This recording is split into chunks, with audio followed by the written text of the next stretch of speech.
Hi friends, வணக்கம் and welcome to எங்கள் வீட்டு சமையல். நம்ம இன்றைக்கி வந்து சௌ கூட்டு எப்படி செய்யணும் அப்படின்றது தான் பார்க்க போகிறோம். வாங்க வீடியோக்குள்ளே போகலாம். இந்த வெயில் காலத்துக்கு நம்ம உடம்புக்கு நிறையா நீர் சத்து தேவையாக இருக்கும். அதனால் அந்த டைமில் வந்து நம்ம நிறைய தண்ணி சத்து மிகுந்த காய்கறி தான் நம்ம உணவில் சேர்த்துக்கிறணும். இன்றைக்கி நம்ம சௌவும் பாசிப்பருப்பையும் வச்சு ஒரு கூட்டு தான் செஞ்சு காட்ட போகிறோம். வாங்க எப்படி செய்யலான்னு பார்ப்போம். இதுக்கு வந்து நம்ம 2 சௌ இது வந்து ஒரு 1/2 கிலோ இருக்கும். இதான் நம்ம எடுத்திருக்கோம். இதை வந்து நம்ம ஃபஸ்ட்டு நல்லா கழுவிக்கணும். கழுவிட்டு மேல் புறத்தையும் கீழ்ப்புறத்தையும் இந்த மாதிரி கத்தியால் நீங்கள் வந்து எடுத்துருங்க. எடுத்துட்டு இந்த மாதிரி அதோட தோலெல்லாம் வந்து நீங்கள் ஸ்க்ராப் பண்ணி எடுத்துருங்க. இந்த சௌவில் பார்த்தீங்கன்னா சென்டரில் வந்து ஒரு கொட்டை இருக்கும். அந்த கொட்டையை நீங்கள் இந்த மாதிரி கட் பண்ண பிறகு நடுவுலேருந்து எடுத்துடலாம் ஈஸியாக. அதுக்கப்புறம் நீங்கள் ஸ்கொயராக இதை வந்து வெட்டி வச்சுக்கோங்க.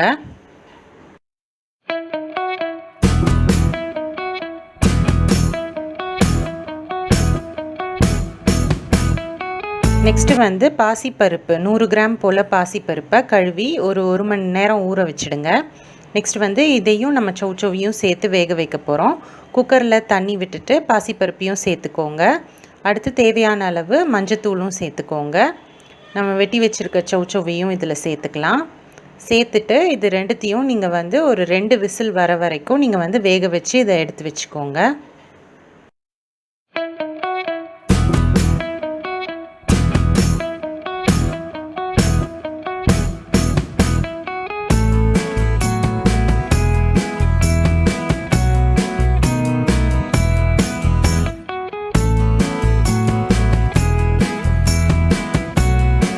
இந்த கூட்டுக்கு வந்து நம்ம இப்போ ஒரு தேங்காய் மசாலா அரைக்க போகிறோம். அதுக்கு 1/2 மூடி தேங்காய், ஒரு 4 பச்சை மிளகா, ஒரு 1/2 ஸ்பூன் போல் ஜீரகம், 2 பல் பூண்டு, இதெல்லாத்தையும் சேர்த்து நம்ம குறப்பாக நம்ம அரைச்சி எடுத்து வச்சுக்க போகிறோம். இந்த மாதிரி இப்போ வந்து நம்ம வேக வச்சுருக்க அந்த பாசிப்பருப்பும் சௌவையும் நம்ம வந்து பார்ப்போம்.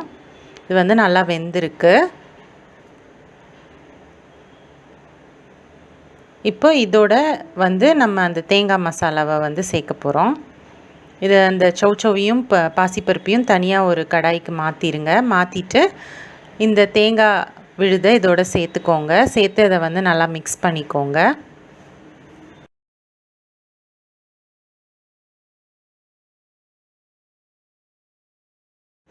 தேவையான அளவு உப்பு ஆட் பண்ணிக்கோங்க.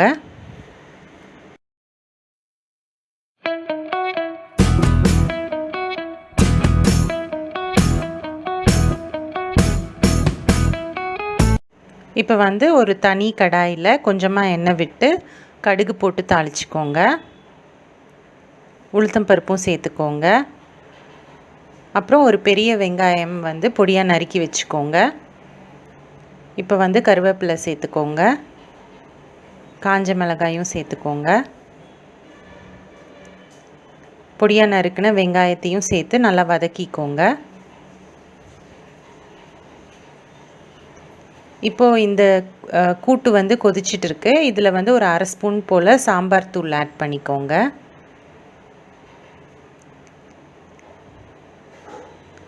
நம்ம தாளிப்பு வந்து தனியாக ரெடியாக இருக்குது இல்லையா, அதையும் நம்ம இதோட சேர்த்துக்கலாம்.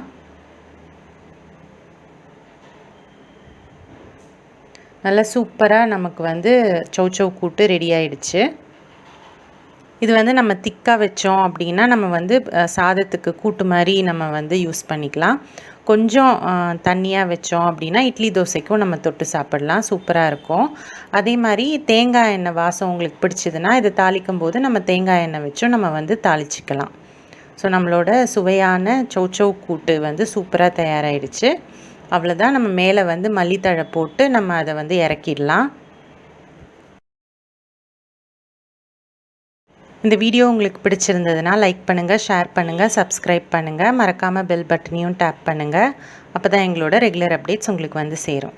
தேங்க்யூ.